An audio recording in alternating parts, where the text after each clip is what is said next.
Welcome friends. आप सभी विद्यार्थियों, परीक्षार्थियों, शिक्षार्थियों, छात्र छात्राओं सबों का हमारे इस YouTube चैनल एजुकेशनल प्लेटफॉर्म में बहुत बहुत स्वागत है। अभी जिस प्रकार से अस्थायी शिक्षक बनने की परीक्षाओं की एक सीरीज चल चुकी हुई है, CTET की तैयारी है, KVS की तैयारी है, सुपर टेट की तैयारी है, MP टेट, UP टेट, बहुत सारे ऐसे टीचर एलिजिबिलिटी टेस्ट संबंधी परीक्षाएं आपके सामने आ गई हैं। आपने अपना फॉर्म फिलअप किया होगा कि हमें एक अस्थायी शिक्षक बनना है, समाज का निर्माण करना है, एक मोटिवेटर बनना है, क्रिएटर बनना है। उस कड़ी की जो अगली कड़ी है, उस रास्ते की अगली कड़ी जिस पर कि हम लोग आगे बढ़ रहे हैं। आज हम लोग चर्चा कर रहे हैं शिक्षण अधिगम की मूल प्रक्रियाएं। पिछला एपिसोड यानी कि पहले एपिसोड में हमने शिक्षण पर चर्चा किया था और उसी का दूसरा भाग पार्ट 2 जो आज मैं आपके सामने लेकर के उपस्थित हुआ हूं, वह अधिगम की मूल क्रियाएं। इस टॉपिक को आगे बढ़ाने से पहले मैं आपसे कहना चाहता हूं कि आप हमारे इस वीडियो को आखिरी तक देखें, क्योंकि आपकी परीक्षा को पास करने में, परीक्षा को क्रैक करने में यह काफ़ी मददगार साबित होगा। आप यदि हमारे इस चैनल एजुकेशनल प्लेटफॉर्म पे नए हैं तो कृपया इसे सब्सक्राइब करें, जिससे कि आगे आने वाले जो भी हमारी वीडियो होंगी, टॉपिक्स होंगी, जो आपकी परीक्षा में उपयोगी साबित होगा, उसके लिए आपको सबसे पहले नोटिफिकेशन जाएगी। तो आप हमारे यूट्यूब चैनल एजुकेशनल प्लेटफॉर्म पर यदि नए हैं तो कृपया हमारे इस चैनल को सब्सक्राइब करें, आखिरी तक देखें, पसंद आए तो ज़रूर सब्सक्राइब करें। एक बात और बताना मैं आपसे चाहता हूं, आप बहुत सारे यूट्यूबर्स को देखेंगे, परंतु सभी ऐसे यूट्यूबर्स मित्र नहीं हैं जिन्होंने सभी टॉपिक पर आपको कोई ना कोई वीडियो दिया हो, परंतु मैं आपके जो सिलेबस है उन सभी टॉपिक्स पर वीडियो दूंगा और आपसे आग्रह है कि आप हमारे साथ बने रहें, जुड़े रहें, जिससे कि आपको सभी टॉपिक पर आने वाली जो वीडियो हैं वह सबसे पहले आपको नोटिफिकेशंस मिल सकेंगी। चलिए, धन्यवाद आपका। यूट्यूब पर हम आपका बहुत बहुत स्वागत है हमारे इस यूट्यूब चैनल पर। आगे बढ़ते हैं। अधिगम शिक्षण की टॉपिक पर हम लोग पार्ट 1 का जो हमारा वीडियो है उस पर आपने डिस्कशन देखा है। आप अगर अभी तक नहीं देखें तो कृपया उससे एक बार ज़रूर देख लें और सब्सक्राइब कर दें तथा शेयर कर दें। आगे बढ़ते हैं। आज का टॉपिक है हमारा अधिगम। अधिगम अर्थात लर्निंग। लर्निंग का मतलब क्या होता है? यह एक मनोवैज्ञानिक प्रक्रिया है। मनोवैज्ञानिक इसलिए से कहा गया है क्योंकि इसमें मस्तिष्क संबंधी, मन संबंधित, ज्ञानात्मक संबंधित बातें होती हैं, इसलिए इसे एक मनोवैज्ञानिक प्रक्रिया कहा गया है। एक सामान्य प्रक्रिया नहीं है कि उठना, बैठना, चलना फिरना। अधिगम अपने आप में बहुत ही जटिल समस्या है और जटिल प्रक्रिया है, इसीलिए इसे कही जाती है यह एक मनोवैज्ञानिक प्रक्रिया है। अधिगम का प्रयोग अधिगम प्रक्रिया तथा उस प्रक्रिया के मूल्यांकन दोनों के लिए किया जाता है। यहाँ ध्यान देने की बात है, अधिगम शब्द का प्रयोग अधिगम प्रक्रिया अर्थात जो हम सीखते हैं तथा सीखने की प्रक्रिया में हमारा कैसा अचीवमेंट है, कैसी हमारी यह गति है, उसके मूल्यांकन पर भी यह शब्द, इस शब्द का प्रयोग होता है और उसके लिए भी अधिगम का ही प्रयोग किया जाता है। चलिए आगे बढ़ते हैं कि सामान्य अर्थ में अधिगम क्या होता है। जो लोग कम पढ़े लिखे हैं या जो पहले से अधिगम शब्द को नहीं जानते हैं, उनके लिए समझना थोड़ा कठिन है। ऐसे छात्र छात्रा जो इस बार आप लोग पहली बार नामांकन लिए हैं इस बीएड कोर्स या डीएलएड कोर्स में, उनके लिए सामान्य अर्थ में सीखना अर्थात अधिगम क्या है उस पर हम लोग चर्चा करते हैं। सीखने अथवा व्यवहार में परिवर्तन, सीखना अथवा व्यवहार में परिवर्तन ही अधिगम कहलाता है। अर्थात जब आप बीएड या डीएलएड में नामांकन लिए हैं तो इस शब्द से परिचित हुए हैं और धीरे धीरे जब आप बीएड की रेगुलर क्लासेस करने लगेंगे, इनकी किताबों को पढ़ेंगे, इनके कक्षाओं से जुड़ेंगे, शिक्षकों से जब आप ज्ञान लेते हैं तो आपके व्यवहार में परिवर्तन आता है। बच्चे जब विद्यालय जाना शुरू करते हैं तो वह कुछ न कुछ सीखते हैं और उनके व्यवहार में परिवर्तन आता है। हम अभिभावक, माता पिता भी अपने बच्चों से यही उम्मीद करते हैं कि उनके व्यवहार में परिवर्तन आए और इसीलिए शायद हम उन्हें विद्यालय में पढ़ने के लिए भेजते भी हैं। तो वहाँ पर बात आती है निकल के कि सीखना अथवा व्यवहार में होने वाले परिवर्तन को ही हम अधिगम कहते हैं। व्यवहार में परिवर्तन कैसे आता है? तो व्यवहार में परिवर्तन जो आता है वह है आपके अनुभव तथा प्रशिक्षण से। जैसे विद्यालय में बच्चों को सिखाया जाता है वैसा उसे प्रशिक्षण दी जाती है और बच्चे उस चीज़ में अनुभव करते हैं उसे ग्रहण करते हैं, फिर उसके व्यवहार में परिवर्तन आता है। Very good. आप एक चीज़ को ध्यान रखेंगे मित्रों कि जहाँ मैंने अंडरलाइन किया हुआ है आपके इस डिफिनीशंस को, आपके इस टॉपिक को, कृपया उसे ध्यान से पढ़ेंगे। यहीं से प्रश्न बनते हैं। अब बार बार ये मैं नहीं कह सकता हूँ कि यहाँ से ऐसे प्रश्न बनेंगे, वैसे प्रश्न बनेंगे। तो आप कृपया जहाँ अंडरलाइन की हुई बातें हैं उन्हें 2 बार, 3 बार, 4 बार, अधिक से अधिक बार सुनने की, समझने की कोशिश करें, जिससे कि आपको इस पर जो भी प्रॉब्लम हो वह क्लियर हो सकेगा। न समझ में आए तो कृपया हमारे इस यूट्यूब चैनल में कमेंट्स का एक बॉक्स है, उस पर आप कमेंट्स करके हमसे आप पुनः उस चीज़ को क्लियर हो सकते हैं कि आपको कहाँ समझने में दिक्कत है। तो जहाँ भी अंडरलाइन की हुई है उस बात को आप कृपया 2 बार 3 बार पढ़ें और उससे ही प्रश्न बनता है। ऐसा नहीं है कि प्रश्न कहीं बाहर से आते हैं। जो हम आपको बताते हैं, समझाते हैं, पढ़ाते हैं, उसी से प्रश्न बनते हैं। इसलिए जो अंडरलाइन किए गए हैं, टिक किए गए हैं, उन टॉपिक को कृपया ध्यान से देखें। आगे बढ़ते हैं कि गने साहब, गने एक मनोवैज्ञानिक है। गने साहब के अनुसार क्या कहना है? गने के अनुसार अधिगम के प्रमुख 3 रूप होते हैं। वह कौन कौन से मुख्य तत्व हैं? 3। नंबर 1 में है कि सीखने वाली प्राणी अर्थात अधिगम करता। जो बच्चा सीखने के लिए अपने आप को तत्पर रखता है वह प्रथम अवयव तत्व है। दूसरा है उत्तेजक परिस्थितियाँ या पर्यावरण, अर्थात वह माहौल जहाँ पर वह सीखने के लिए बैठता है, जो उसे सीखने के लिए मजबूर करता है, वह सीखने के लिए अग्रसर होता है, उसे हम कहते हैं पर्यावरण। जैसा कि मैं पहले बता चुका हूँ, हमारे अन्य टॉपिक जो पहले आए हैं आप उसमें देख सकते हैं पर्यावरण से क्या तात्पर्य है और सीखने की क्रिया को यह कैसे प्रभावित करते हैं। तो इसीलिए दूसरी टॉपिक है उत्तेजक परिस्थितियाँ या पर्यावरण। और तीसरा है अनुक्रिया अर्थात आप कैसा रिस्पॉन्स देते हैं कि आपको पर्यावरण और शिक्षक जो अधिगम करता उस पर्यावरण से अपने आप को कैसे अनुक्रिया करता है, उसके लिए तीसरी क्रिया अर्थात उनका रिस्पॉन्स कैसा है, अनुक्रिया कैसी होती है। आप यदि पढ़ने में मन लगाते हैं तो वहाँ अनुक्रिया आपको आपके अनुरूप होगी, आप उसको अच्छे से समझ सकेंगे। यदि आप उसको ध्यान नहीं दीजिएगा तो वहाँ पर अनुक्रिया सही नहीं होगी और आपका अधिगम स्लो हो जाएगा और जैसा आप चाहेंगे वैसा नहीं मिल सकता है। चलिए आगे बढ़ते हैं। इसी प्रकार है स्किनर साहब का क्या कहना है? अधिगम व्यवहार में उत्तरोत्तर सामंजस्य की प्रक्रिया है। जैसे जैसे हम सीखते जाते हैं, अनुभव लेते हैं, उसके अनुसार क्या है कि हमारे व्यवहार में उत्तरोत्तर सामंजस्य, जैसा कि मैंने कहा कि पर्यावरण के अनुसार हम अपने आप अनुक्रिया करते हैं और उसके अनुसार क्या है कि एडजस्टमेंट करते हैं अर्थात सामंजस्य बैठाते हैं पर्यावरण के साथ। इसी को कहा गया है कि अधिगम व्यवहार में उत्तरोत्तर सामंजस्य की प्रक्रिया है। गेट्स साहब का क्या कहना है? गेट्स साहब का कहना है कि अनुभव एवं प्रशिक्षण द्वारा व्यवहार में परिवर्तन को ही अधिगम कहते हैं। अधिगम किसे कहते हैं? तो अनुभव और प्रशिक्षण के द्वारा हमारे व्यवहार में जो परिवर्तन होता है उसे ही हम क्या कहते हैं? अधिगम कहते हैं। ठीक है। अब जो हमारे लिए बहुत ही महत्वपूर्ण है वह यह है कि अधिगम को प्रभावित करने वाले कौन कौन से कारक हैं।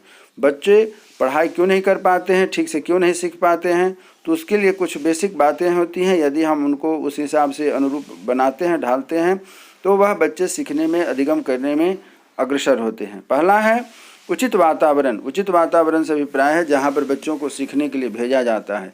तो वह क्या है? सामाजिक एवं विद्यालय वातावरण। सामाजिक से अभिप्राय है कि बच्चा जिस परिवार से, जिस समाज से, अपने आस पड़ोस से आता है वहाँ भी उन्हें सीखने का माहौल होना चाहिए, वातावरण होना चाहिए, तथा जिस विद्यालय में उन्हें भेजा जाता है वहाँ उनकी आवश्यकता के अनुरूप वातावरण होगा। जब दोनों में सामंजस्य स्थापित होगा तभी जाकर के बच्चा सीखने के प्रति, बालक सीखने के प्रति अधिगम कर सकता है। उसके बाद है अभिप्रेरणा। अभिप्रेरणा से अभिप्राय यहाँ यह है कि बच्चे को यदि पढ़ाई में मन नहीं लग रहा है, सही से नहीं सीख रहा है, तो उसके लिए कहीं ना कहीं प्रेरित करने के लिए हम अभिभावक एवं शिक्षकों की आवश्यकता होती है, जिसे इंग्लिश में हम मोटिवेशन कहते हैं। तीसरा है प्रतिपुष्टि। प्रतिपुष्टि मतलब बच्चों में यदि जो कमी रह जाती है, कहीं त्रुटि रह जाती है, तो उस चीज़ को हमें क्या है कि उसे दिखाना, फीडबैक, जिसे इंग्लिश में हम फीडबैक भी कहते हैं। जब तक उन्हें फीडबैक नहीं दिया जाएगा तब तक बच्चों में विकास नहीं दिखेगा, क्योंकि उन्हें पता नहीं चल पाता है कि हम में कहाँ कमी है, हमें कैसे इसका विकास करना है। अतः प्रतिपुष्टि भी आवश्यक है।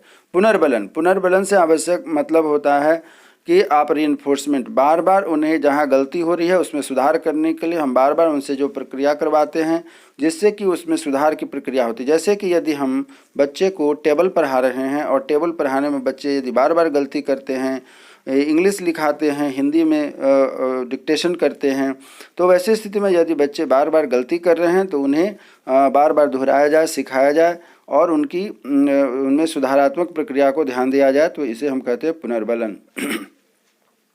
इसी प्रकार है शिक्षक का व्यक्तित्व। यदि जो पढ़ाने वाले शिक्षक व्यक्तित्वशाली नहीं होंगे, उनकी एक अपनी इमेज पर्सनालिटी अच्छी नहीं होगी, तो बच्चे उनसे भी नहीं सीख पाएंगे।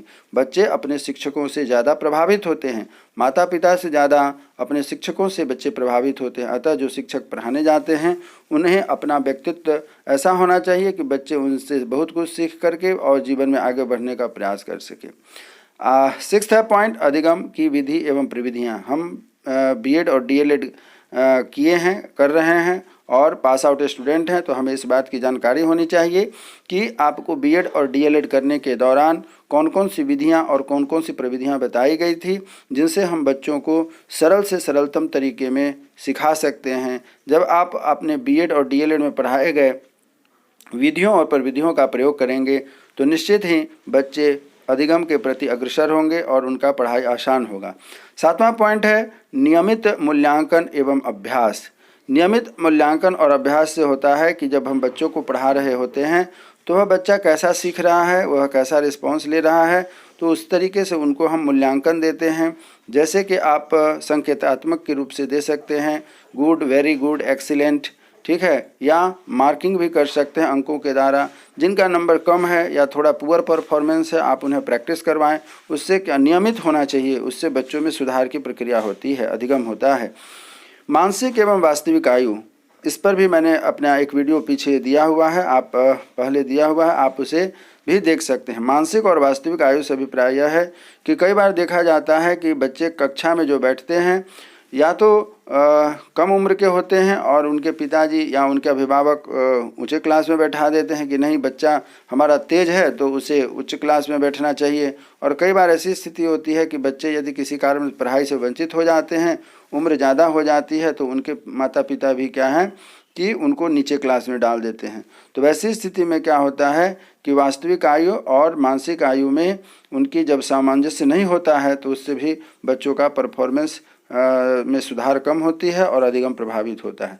शिक्षण का समय अर्थात यह है कि एक निश्चित समय पर, जैसे विद्यालय में घंटी लगती है या पढ़ाने का एक निश्चित निर्धारित समय होता है, उसे हम शिक्षकों को अनुपालन करना चाहिए, जिससे कि बच्चों में एक समरसता बनी रहे और बच्चे अपने पाठ्यक्रम के अनुसार, पाठ्यचर्या के अनुसार वह अपने आप को तैयार के रख सके। थकान एवं पुनर्ताजगी। बच्चों को पढ़ाने समय हमें इस बात का ध्यान रखना चाहिए शिक्षण के समय कि जो बच्चे लगातार पढ़ रहे हैं या एक ही विषय को पढ़ रहे हैं, तो हमें पढ़ाने का जो अपना तरीका है या जो उनको जो पढ़ने का तरीका है उसमें थोड़ी परिवर्तन की जाए, जिससे कि उनमें निरस्ता ना आए, अर्थात उसमें थकान ना आए, जिससे कि वह पढ़ाई में अपनी रुचि को बनाए रखें। अन्यथा पढ़ाई से यदि उनका मन टूटता है तो फिर वैसी स्थिति में उनको पढ़ने में मन नहीं लगेगा, देखने के लिए बैठे रहेंगे, समझने के लिए उनका दिमाग काम नहीं करेगा। इसलिए हमें इस बात का भी ध्यान रखना है कि बच्चों में थकान और पुनर्ताजगी बनी रहे, थकान न हो और पुनर्ताजगी बने रहे।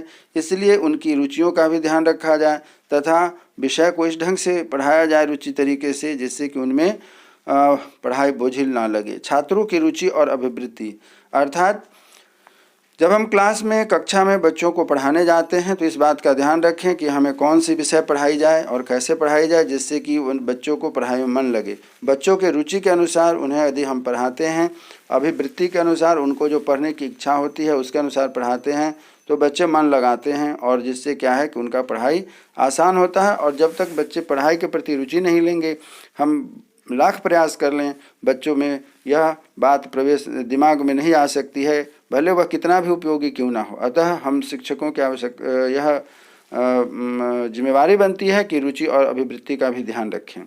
पाठ्यवस्तु तथा पाठ्य विवरण। पाठ्यवस्तु तथा पाठ्य विवरण से अभिप्राय यह है कि उनको जो पाठ्य पुस्तकें या पाठ्यवस्तु पढ़ाई जा रही है वह ऐसा हो जो कि उनके मानसिक स्तर का हो, उनकी कक्षा के स्तर का हो तथा उनके जो अनुरूप अर्थात आगे की जो पढ़ाई की है और आगे जो पढ़ने वाले हैं जिन टॉपिकों का, उनका आपस में कहीं ना कहीं कोरिलेशन होना चाहिए, सहसंबंध होना चाहिए, तो बच्चे को पढ़ाई कठिन नहीं होती है और पढ़ने में आसानी होती है। अतः पाठ्य वस्तु और पाठ्य विवरण का भी हमें ध्यान रखना चाहिए। 13वां पॉइंट है उपलब्ध साहित्य तथा पुस्तकालय। निश्चित रूप से इसका भी व्यवस्था आपके हमारे विद्यालय में उन बच्चों के लिए, छात्र छात्राओं के लिए होना चाहिए।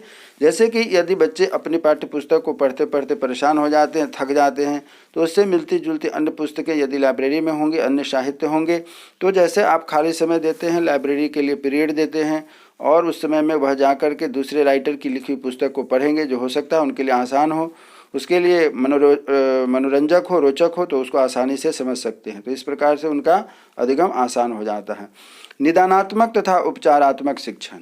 निदानात्मक और उपचारात्मक शिक्षण से अभिप्राय यहाँ यह है कि बच्चों को पढ़ने के दौरान, सीखने के दौरान जो समस्या आती है उसका यदि हम ऑन स्पॉट उसी समय तत्काल यदि उसका हम समाधान करते हैं तो वैसे बच्चों को पढ़ने में मन लगता है, सीखने में आसानी होती है।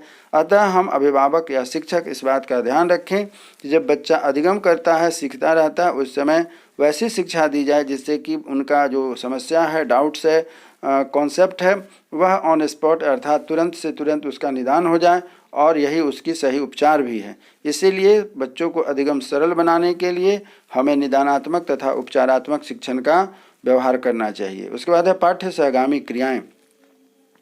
पाठ्य सहगामी क्रियाएं उनको कहा जाता है जो पढ़ने के साथ साथ ऐसी गतिविधि कराई जाए जिससे कि उन्हें पढ़ने में सहायक हो। जैसे कि पाठ्य सहगामी क्रिया में पढ़ाने के साथ साथ उसी के अनुरूप हम खेल कराएं, उसके अनुरूप अंतराक्षरी कराएं, उनके अनुसार हम उन्हें प्रोजेक्ट दें, उनको असाइनमेंट दें। यदि इस तरीके का काम हम उनको पाठ्य पुस्तक से रिलेटेड जिस टॉपिक को पढ़ा रहे हैं उसके साथ यदि करते हैं तो इसे हम कहते हैं पाठ्य सहगामी क्रियाएं। इससे बच्चों का मन लगा रहेगा और सीखने की प्रक्रिया जारी रहेगी जिसमें वह खुद भी कुछ करेंगे। तो इससे पाठ्य सहगामी क्रिया है जिससे कि उनकी पढ़ाई आसान होती है, अधिगम आसान होती है। शिक्षण सहायक। शिक्षण सहायक मतलब हुआ सामग्री, जिसे कि हम लोग TLM कहते हैं, टीचिंग लर्निंग मटेरियल। शिक्षण सहायक में आप उन वस्तुओं का भी जिस टॉपिक को हम पढ़ा रहे हैं उसके साथ साथ कक्षा में उसको और सरल बनाने के लिए मॉडल के तौर पर या किसी अन्य सामग्री के डिस्प्ले के तौर पर यदि कक्षा में प्रयोग करते हैं तो वैसी स्थिति में बच्चों के लिए सीखना आसान होता है। इसलिए कहा गया है कि शिक्षण सहायक सामग्री का भी हमें प्रयोग करना चाहिए जिससे कि बच्चों को पढ़ने में, अधिगम करने में आसानी होती है। लास्ट है 17वां पॉइंट, छात्रों की आवश्यकता एवं इच्छा शक्ति। यदि हम छात्रों को क्लास में, कक्षा में या किसी अन्य विषय वस्तु पर पढ़ाने के लिए जाते हैं तो हमें इस बात का ध्यान रखना चाहिए कि बच्चों की आवश्यकता क्या है। यदि उनको आवश्यकता यह है कि उनका मैथ्स कमज़ोर है तो आप कृपया उसका ध्यान रखें। मैथ्स में अभी रुचि है तो कृपया उसका ध्यान रखा जाए कि बच्चों को किस ढंग से पढ़ाएं कि उनकी जो आवश्यकता है। यदि कोई विषय उनका पीछे है और परीक्षा सामने है तो हमें इस बात का ध्यान रखना चाहिए कि उसकी आवश्यकता अभी मैथ्स पढ़ने की या इंग्लिश पढ़ने की या जो विषय उसकी विषय समझ में नहीं आ रहा है या विषय पीछे है, तो ऐसे टॉपिक को यदि हम समझाते हैं तो बच्चे उसमें इंटरेस्ट लेंगे, रुचि लेंगे, मन लगाएंगे और उनका सीखना आसान होगा। अतः यह कहा जा सकता है कि छात्रों की आवश्यकता के लिए उनकी इच्छा अनुसार भी विषयों को पढ़ाया जाए। तो मित्रों, बंधुओं, विद्यार्थियों, परीक्षार्थियों, अभ्यर्थियों, जैसा कि मैंने अभी आपको ऊपर में 17 पॉइंट बताए हैं, यह 17 पॉइंट उन छात्र छात्राओं, शिक्षक, अभ्यर्थियों के लिए जो बहुत आवश्यक है, बालकों के लिए आवश्यक है, जो कि पढ़ाई में अधिगम को अधिगम सही ढंग से नहीं कर पा रहे हैं, उनके अधिगम में कहीं कमी है, त्रुटि है, तो उसके लिए यह आवश्यक है। तो अभी जैसा कि मैंने आपको बताया वह तो हो गए बालकों के स्तर से। अब कुछ ऐसे मुख्य बिंदु हैं जो अधिगम को प्रभावित करने वाले कारक है, उसमें शिक्षकों की भी अहम भूमिका होती है और शिक्षकों को भी इन मुख्य बातों का ध्यान रखना चाहिए। जैसे कि यदि शिक्षक पढ़ाने के लिए जा रहे हैं तो उन्हें अध्यापक को विषय ज्ञान होना चाहिए। जिस टॉपिक को क्लास में हम पढ़ाने जाएं, कृपया उस वस्तु को टॉपिक को हमें अच्छे से घर से पढ़ के जाना चाहिए ताकि बच्चों को, बालकों को उस टॉपिक पर पूर्ण ज्ञान दिया जा सके, उन्हें कहीं डाउट न रह जाए।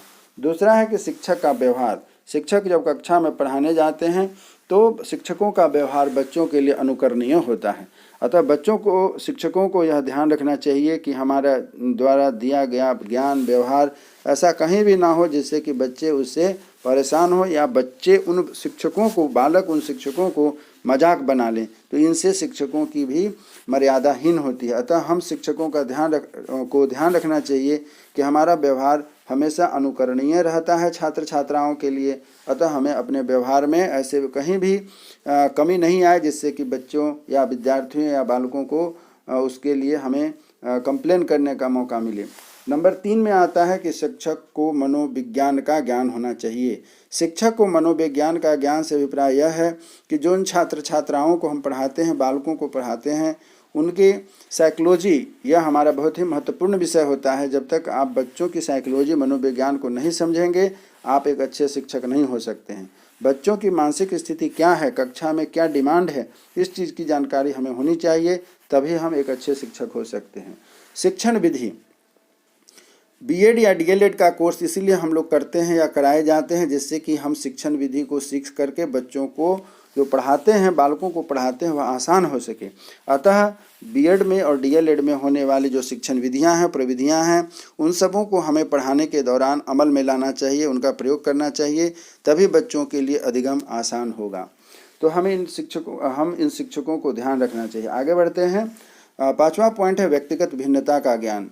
हमें यह भी ध्यान रखना चाहिए कि सभी बच्चे कक्षा में जो बैठे होते हैं उनकी मानसिक स्तर, बौद्धिक स्तर, आयु, शारीरिक स्तर सबों के भिन्न भिन्न होते हैं। हम जो उन्हें ज्ञान दे रहे हैं इस बात पर भी ध्यान रखना चाहिए कि जिन बच्चों को हम पढ़ा रहे हैं उनकी भिन्नता का ध्यान में रख कर के यदि हम उनको सिखाएंगे तो वह बच्चे ज़्यादा अच्छे से समझ सकते हैं। उसके बाद है 6ठा पॉइंट है शिक्षक का व्यक्तित्व। ऊपर में हमने आपको बताया शिक्षक का व्यवहार अर्थात क्लास में की जाने वाली जो हमारी एक्टिविटी है उसको हम व्यवहार कहते हैं। और शिक्षक का व्यक्तित्व से बात अभिप्राय यहाँ यह है कि व्यक्तित्व एक दिन में नहीं बनता है। शिक्षकों को अपना व्यक्तित्व विकसित खुद करना होगा और उन्हें अपने व्यक्तित्व के द्वारा बच्चों को प्रभावित करना होगा, तभी बच्चे एक अच्छे अधिगमकर्ता बनेंगे और आपके एक अच्छे शिष्य बन के निकल सकते हैं। तो व्यवहार में लगातार होने वाला जो परिवर्तन है या जिसके द्वारा हम बच्चों को ज्ञान देते हैं उसे ही हम व्यक्तित्व कहते हैं। तो शिक्षकों को अपने व्यक्तित्व को हमेशा ऊंचा बना करके रखना चाहिए जिससे कि छात्र छात्राओं को इसे सीखने का मौका मिले। आगे है पाठ्य सहगामी क्रिया, इस पर चर्चा हो चुकी है। पाठ्य सहगामी क्रिया से अभिप्राय यह है कि पढ़ाई की जो वस्तुएं हैं उसके साथ साथ अन्य कौन सी गतिविधियां कराई जाए जिससे कि बच्चों को पढ़ना आसान हो जाए। इसलिए कहा गया कि पाठ्य सहगामी क्रियाएं भी जो शिक्षक जितने अच्छे ढंग से अपने पाठ्य सहगामी क्रिया को पाठ्यक्रम के साथ या पाठ्य वस्तु के साथ रखेंगे उनकी पढ़ाई आसान होगी और शिक्षण आसान होगा और बच्चे भी अधिगम आसानी से कर लेंगे। आखिरी है अनुशासन की स्थिति। अनुशासन सबसे महत्वपूर्ण आता है। क्लास में, कक्षा में, वर्ग में या शिक्षक और छात्रों के बीच में यदि अनुशासन नहीं बना है तो वह शिक्षण सार्थक नहीं हो सकेगा। अतः हम शिक्षकों को यह ध्यान रखना चाहिए कि इन 8 पॉइंट्स को हम अगर फॉलो करते हैं तो हम एक अच्छे शिक्षक बनेंगे जिनसे कि बच्चों को सिखाना आसान होगा। अब आपको मैं बताना चाह रहा हूँ जो हमारे इस टॉपिक का सार है, शिक्षण अधिगम प्रक्रिया।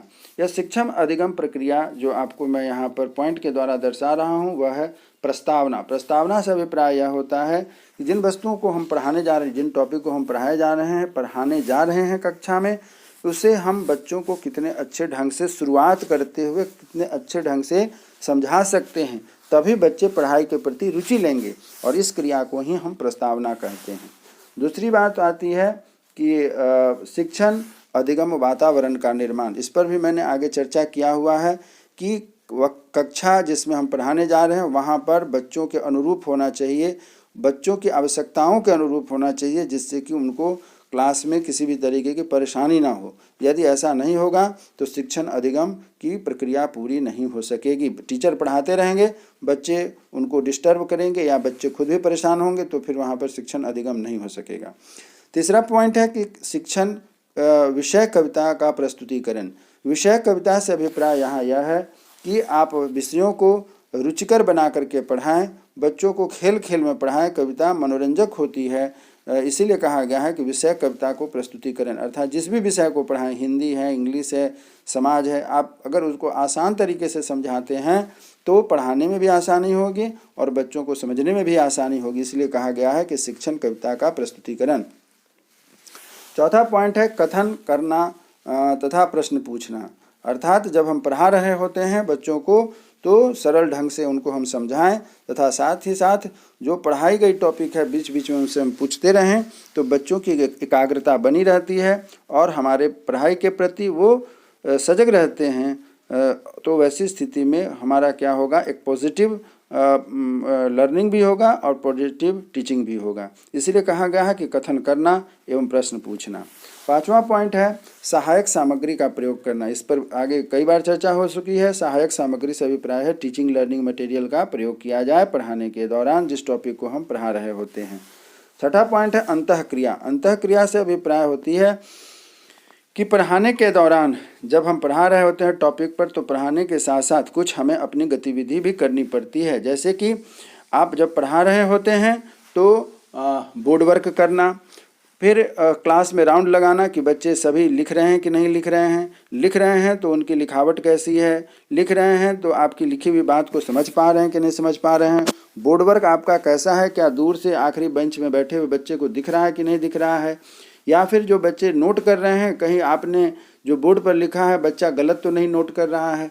तो इन सब बातों को आप कक्षा में पढ़ाने के दौरान यदि फॉलो करते हैं तो आपकी जो शिक्षण है बहुत ही प्रभावी होगी और अधिगम भी प्रभावी होगी। अतः इसे अंतःक्रिया के तहत हमें प्रयोग करना चाहिए।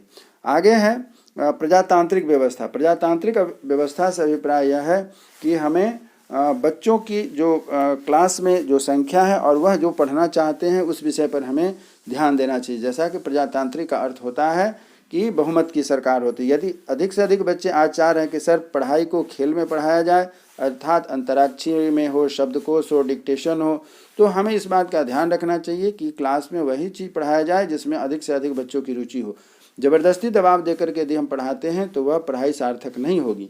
अतः शिक्षण अधिगम के लिए प्रजातांत्रिक व्यवस्था का भी उपयोग कक्षा में अनिवार्य है। एकाधिकार।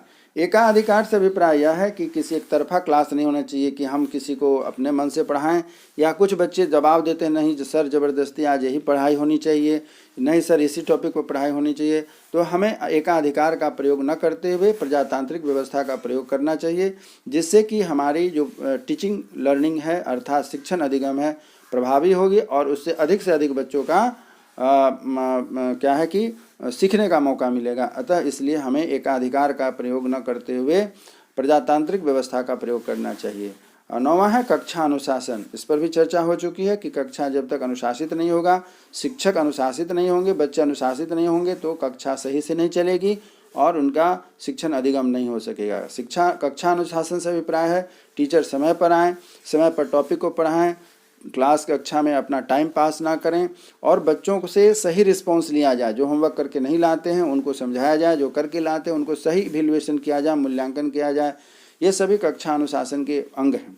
10वां पॉइंट है मूल्यांकन। मूल्यांकन जैसा कि मैंने अभी बताया, जो बच्चे मेहनत करके ला रहे हैं, होमवर्क करके ला रहे हैं और जो बच्चे नहीं करके ला रहे हैं उन सबों का आकलन सही होना चाहिए, भेदभाव नहीं होना चाहिए एवं गैर सामाजिक तत्वों का प्रयोग नहीं करना चाहिए। इससे क्या है कि बच्चों के साथ मूल्यांकन नहीं होता है, बच्चे सीख नहीं पाते हैं, रिस्पॉन्स नहीं दे पाते हैं और यदि शिक्षक सही रिस्पॉन्स नहीं ले रहे हैं, छात्र सही रिस्पॉन्स नहीं ले रहे हैं तो हमारे उनके बीच शिक्षण अधिगम संभव नहीं हो सकेगा। अतः हम शिक्षकों को मूल्यांकन में भी इस बात का ध्यान रखना चाहिए। और आखिरी है कक्षा नियंत्रण।